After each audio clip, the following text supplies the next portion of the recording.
Subscribe કરો એ high news India ચેનલને, પછી યુટ્યુબ એપ પર બેલ આઇકોનનું બટન દબાવો અને નિહાળો એ હાઈ ન્યૂઝ ઇન્ડિયા ચેનલ.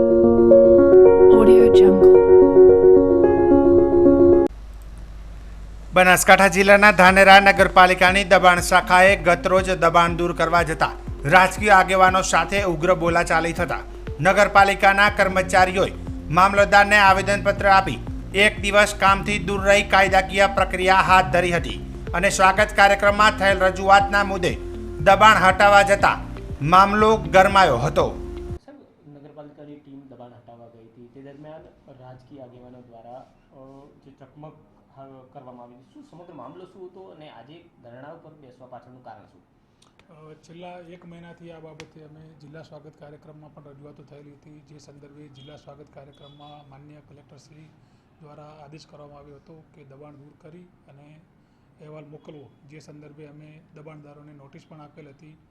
નોટિસનો સમય પણ પૂરો થઈ ગયેલો હતો, પરંતુ જન્માષ્ટમી અને તહેવારોને લીધે કામગીરી ડિલે થયેલી હતી. જે દરમિયાન ગુરુવારના રોજ અત્રેથી મળેલી સૂચના અનુસાર અત્રેના સ્ટાફને દબાણ દૂર કરવા માટે મોકલેલા હતા, પરંતુ તે દરમિયાન દુકાનદારોએ ટોળાને ભેગું કરી નગરપાલિકાના સ્ટાફ વિરુદ્ધ અસભ્ય વર્તન કરી નગરપાલિકાની કામગીરી ખોરંભે પડે, સરકારી કામગીરીમાં રૂકાવટ આવે, નગરપાલિકાના સ્ટાફનું મોરલ તૂટે એ પ્રકારનું વર્તન કરવામાં આવેલ હતું.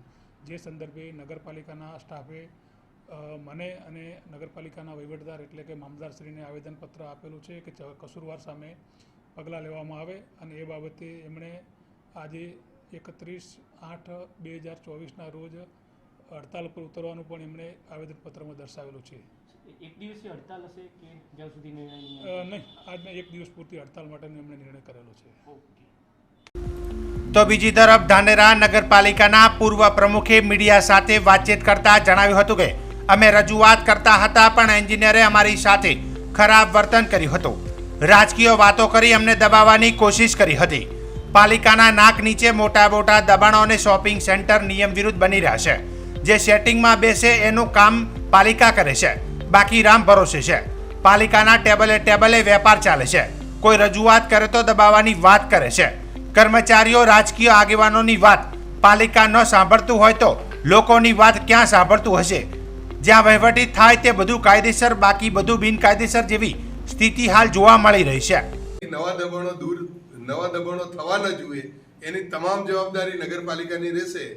તો જ્યારે નગરપાલિકા દબાણ કરાવે છે અને નોટિસ આપે અને દબાણ કર્યા પછી તોડ કરવા માટે કરીને આ નાટક કરતી હોય છે.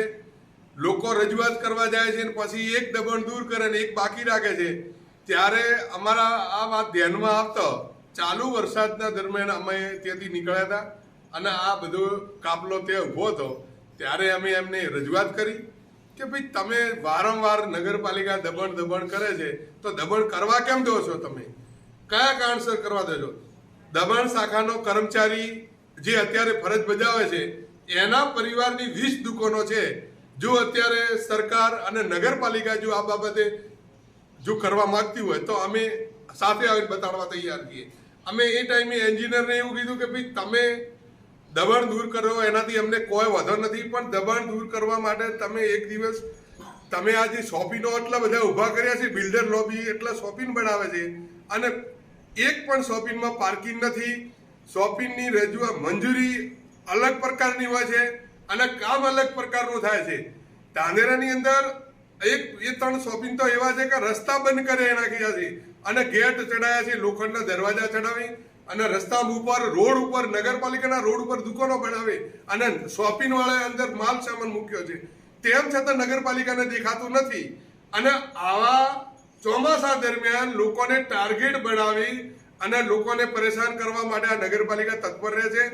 એન્જિનિયર લોકલ હોવાથી એન્જિનિયર તોછડું વર્તન કરે છે. અમે એમ કીધું કે ભાઈ તમે કોણ?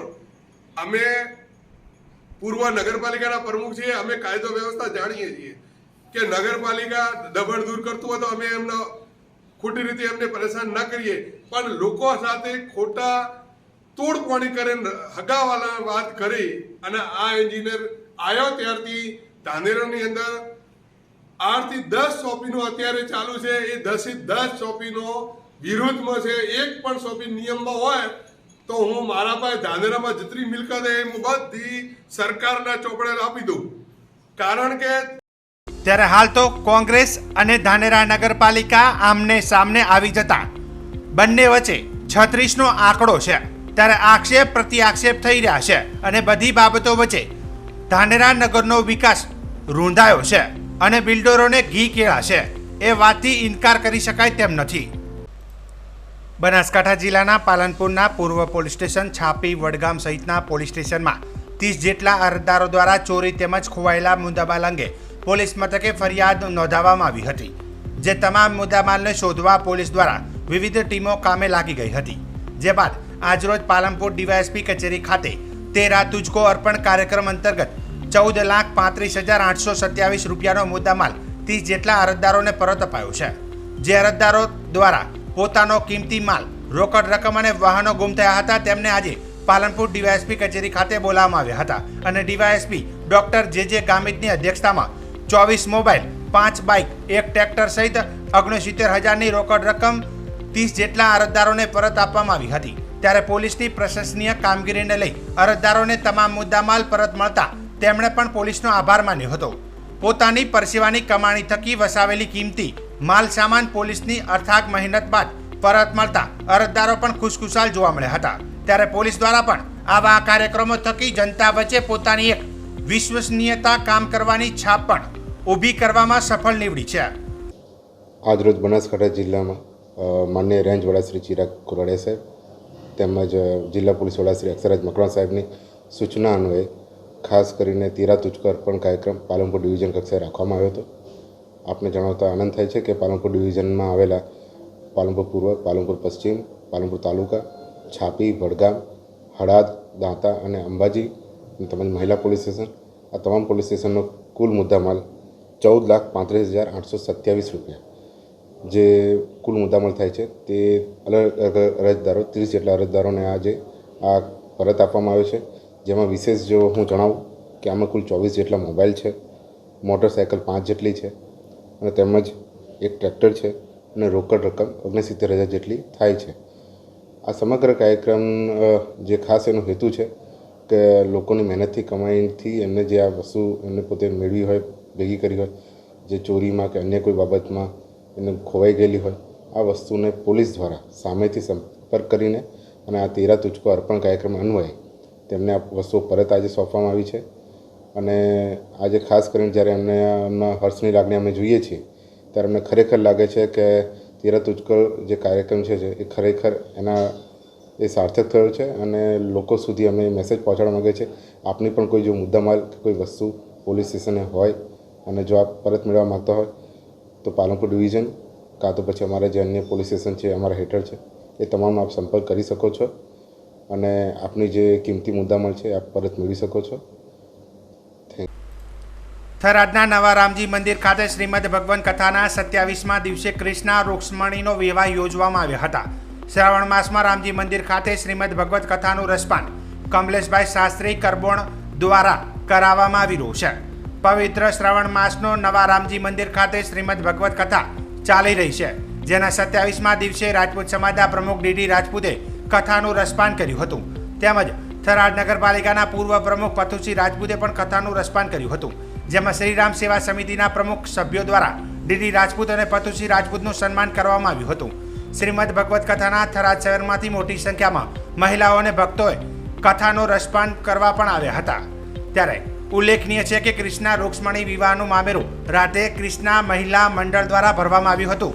જેમાં 11,000 રૂપિયા રોકડા તેમજ શાસ્ત્રીજીને વસ્ત્રો, સંગીતકારોને વસ્ત્રો તેમજ રામજી મંદિરના પૂજારીને વસ્ત્રો, ભગવાનને આભૂષણ, ચાંદીના ઘરેણા સહિતનું મામેરું ભરવામાં આવ્યું હતું. અને આ મામેરું થરાદના રાધે કૃષ્ણ મહિલા મંડળ દ્વારા ભરવામાં આવ્યું હતું. જેમાં કમલેશભાઈ શાસ્ત્રી, શ્રીરામ સેવા સમિતિના પ્રમુખ અને સભ્યો દ્વારા મહિલા મંડળનું પણ સન્માન કરવામાં આવ્યું હતું.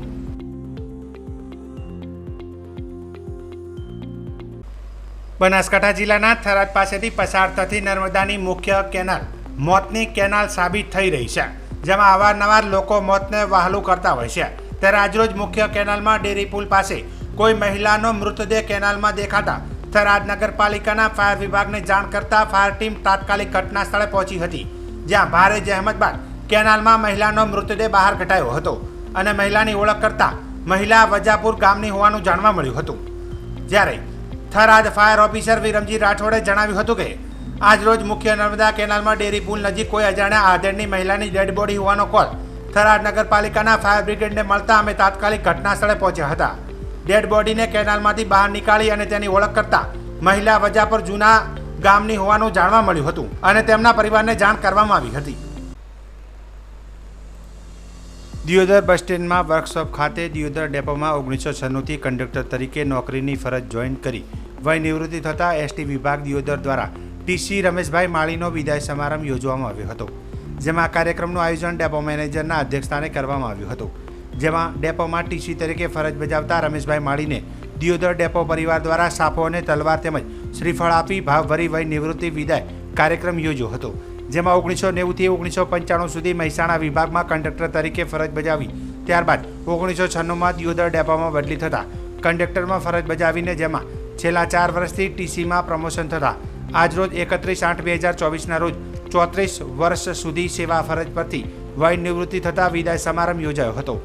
મહત્વનું છે કે આજે દિયોદર ડેપો ખાતે ટીસી તરીકે ફરજ બજાવતા રમેશભાઈ માળી, જેઓના વય નિવૃત્તિ થતાં દિયોદર એસટી વિભાગના મેનેજર સહિત ST depot driver, conductor, ST વર્કશોપના કર્મચારીઓ મોટી સંખ્યામાં ઉપસ્થિત રહ્યા હતા, જેઓની સાથે તેમના પરિવારજનો, સ્નેહીજનોએ વિવિધ ભેટ સોગાદોથી સન્માનિત કરી આ કાર્યક્રમ ઉપસ્થિત રહ્યા હતા.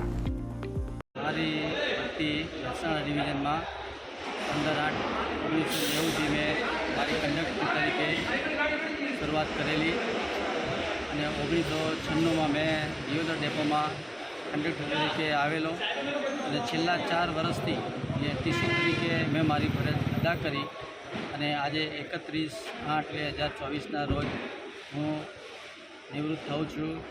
એમાં ડેપો મેનેજર સાહેબ, એસટીના તમામ ડ્રાઈવર, કંડક્ટર, એડીએમ સ્ટાફ વતીને હું ખૂબ ખૂબ આભાર માનું છું અને પરમાત્માને પ્રાર્થના કરું છું કે હવેના પછીના વર્ષોમાં આવી રીતે એસટીના કર્મચારીઓ, ભાઈ બહેનો સુખ શાંતિથી રહી અને પોતાની ફરજ નિભાવે અને એ કાર્ય પૂર્ણ કરે એવી મારી પ્રભુ પાસે પ્રાર્થના છે.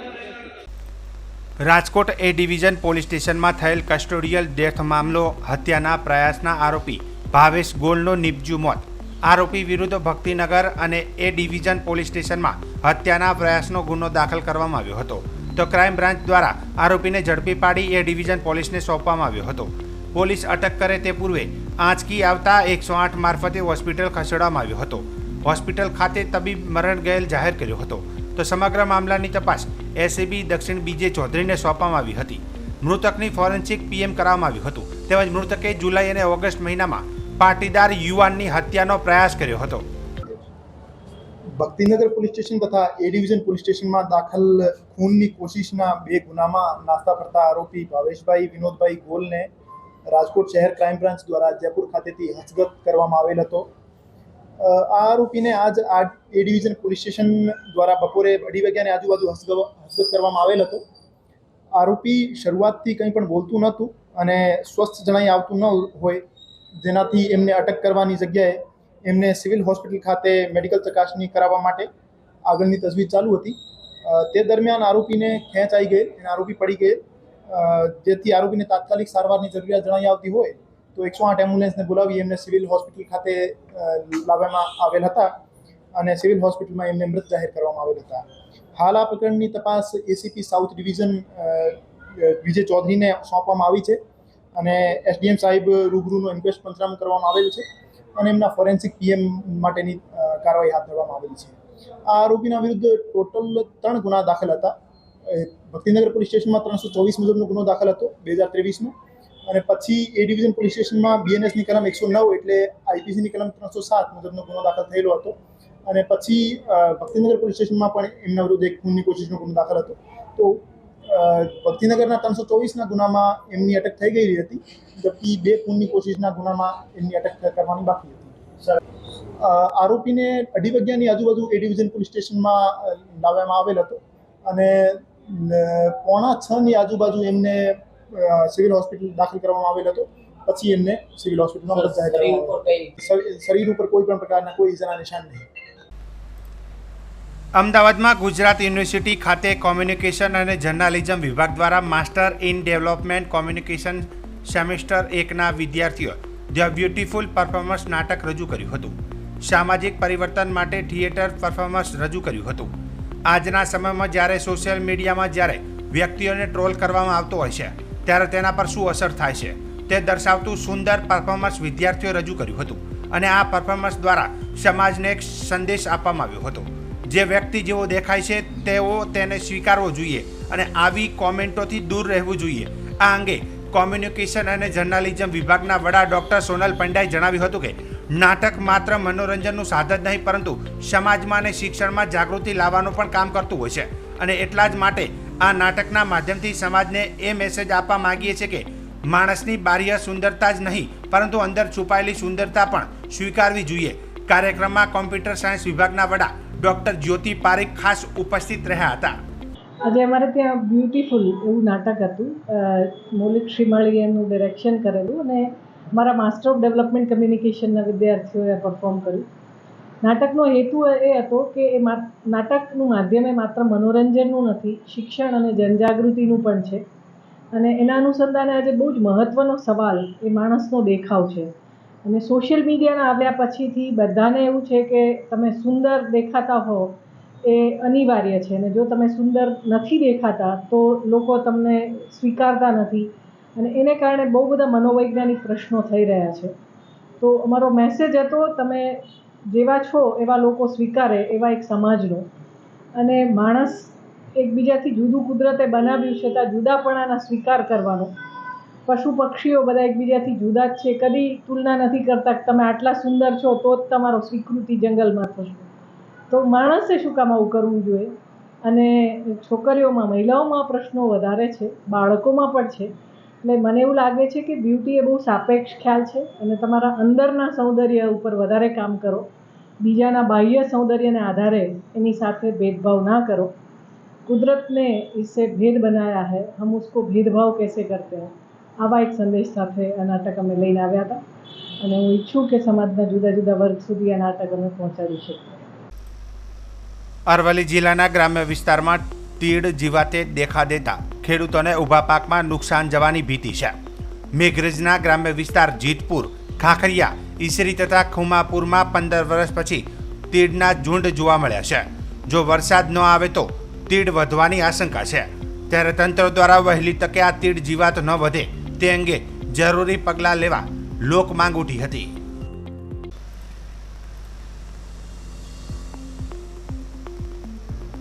ભારતમાં કચ્છમાંથી નીકળેલું વાવાઝોડું અરબી સમુદ્રમાં પહોંચતાની સાથે જ ચક્રવાત અસનામાં પરિવર્તન થયું હતું. હવે તે પાકિસ્તાન તરફ આગળ વધી રહ્યું છે. પાકિસ્તાન હવામાન વિભાગ PMDએ આજે એટલે કે શુક્રવારે સવારે આ તોફાન ચક્રવાત બનવા અંગે ચેતવણી જાહેર કરી હતી. કચ્છમાં છેલ્લા ઘણા દિવસોથી લો પ્રેશરનો વિસ્તાર હતો જેના કારણે પાકિસ્તાનના સિંધ અને ગુજરાતમાં ભારે પવન સાથે વરસાદ થયો હતો. સિંધમાં ભારે વરસાદના કારણે શાળા કોલેજો બંધ રાખવામાં આવી હતી. PMDએ આગામી 24 કલાકમાં વીજળીના ચમકારા સાથે ભારે વરસાદની આગાહી કરી છે. ચક્રવાત અસના પાકિસ્તાનના દરિયાકાંઠાના વિસ્તારોમાં પસાર થઈને ઓમાન તરફ આગળ વધશે. ચક્રવાતના કારણે પાકિસ્તાનના દરિયાકાંઠામાં શહેર કરાચીમાં 65 કિલોમીટર પ્રતિ કલાકની ઝડપે પવન ફૂંકાઈ રહ્યો છે. ચક્રવાત અસના હાલમાં કરાચીથી 170 કિલોમીટર દૂર છે. પાકિસ્તાને તેને અસના નામ આપ્યું છે. પાકિસ્તાન હવામાન વિભાગે ચક્રવાત અને ભારે વરસાદની સંભાવનાના કારણે સિંધ અને બલુચિસ્તાનના પ્રાંતના માછીમારોને ચેતવણી આપી છે. તેમણે 1 સપ્ટેમ્બર સુધી દરિયામાં જવાનું ટાળવાનું સલાહ આપવામાં આવી છે. હવામાન વિભાગે સ્થાનિક રહેવાસીઓને બિનજરૂરી હિલચાલ ટાળવાનું પણ જણાવ્યું છે. 48 વર્ષ બાદ ઓગસ્ટમાં અરબી સમુદ્રમાં ચક્રવાતી તોફાન સર્જાયું છે. અગાઉ ઓગસ્ટ 1976માં અરબી સમુદ્રમાં ચક્રવાતી તોફાન આવ્યું હતું અને ભારતીય હવામાન વિભાગ IMDએ આગામી 12 કલાકમાં ચક્રવાતમાં ફેરવાઈ જવાની ચેતવણી પણ આપી હતી. મોરબી જિલ્લાના 5 તાલુકામાં છેલ્લા ઘણા દિવસથી હળવાથી ભારે વરસાદ પડી રહ્યો છે. ત્યારે વરસાદી પાણી અને તે ઉપરાંત મચ્છુ ડેમમાંથી નદીમાં છોડવામાં આવેલા પાણી મોરબી માળિયા તાલુકાના ગ્રામ્ય પંથકમાં વળતા ખેડૂતોને ખેતરમાં બહુ મોટા પ્રમાણમાં નુકસાન. અને માળિયા પંથકના ખેડૂતોની વાત કરીએ તો છેલ્લા ઘણા સમયથી સતત વરસાદ અને તેમાં અધૂરામાં પૂરું મચ્છુના પાણી તેઓના ખેતરમાં ભરાઈ જવાના કારણે ખેડૂતોએ કપાસ, મગફળી સહિતના પાક લેવા માટે જે મહેનત કરી હતી તે મહેનત ઉપર પાણી ફરી વળ્યું હોય તેવી પરિસ્થિતિ વચ્ચે વહેલી તકે સર્વે કરીને સરકાર તરફથી પૂરતું વળતર આપવામાં આવે તેવી લાગણી ખેડૂતો આગેવાનો વ્યક્ત કરી રહ્યા છે. આમ જોવા જઈએ તો માળિયા તાલુકાની અંદર છેલ્લા 1-1.5 મહિનાથી ઝીણો વરસાદ વરસી જ રહ્યો હતો અને છેલ્લા 3 દિવસથી તો એવો મેઘતાંડવ જે થયું છે જેના કારણે અત્યારે મોરબીના મચ્છુ ડેમના પાણી જે છે એ સમગ્ર ખેતીવાડીનો જે પાક છે એની અંદર ફરી વળ્યા છે. આમ ઘોડાધરાઈના પાણી જે છે એનું પણ દબાણ વધારે છે. એટલે અત્યારે સમગ્ર માળિયા તાલુકાની અંદર જોવા જાવ તો ખેતીલાયક જમીન તો અત્યારે બચી જ નથી. સમગ્ર પાક છે તેનું ધોવાણ થઈ ગયું છે. મચ્છુના પાણીથી નદીના કિનારે આવેલા સંપૂર્ણ ગામ હરિપર, માળિયા, ફતેપર, વાધરવા, વિદરકા આ બધાને એટલી બધી નુકસાની છે ને કે કરોડો રૂપિયાની નુકસાની છે. જમીન પણ ધોવાઈ ગઈ છે અને પાક પણ બળીને સંપૂર્ણ નષ્ટ થઈ ગયા છે. અને ખેતરોમાં એટલું બધું નુકસાન છે, ઘર વખરીનું એટલું નુકસાન છે, ફતેપરમાં એટલું બધું નીચેના આખા માઠ ડૂબી ગયા છે. નદીના કિનારે વસવાતા વિદરકા, ફતેપર, માળિયા અને હરિપરમાં તો એટલું બધું નુકસાન છે ને જેની કોઈ સીમા જ નહીં. દીપકદાન ગઢવી. સબસ્ક્રાઇબ કરો ये है न्यूज़ इंडिया चैनल ने પછી YouTube એપ પર બેલ આઇકોન નું બટન દબાવો અને નિહાળો ये है न्यूज़ इंडिया चैनल.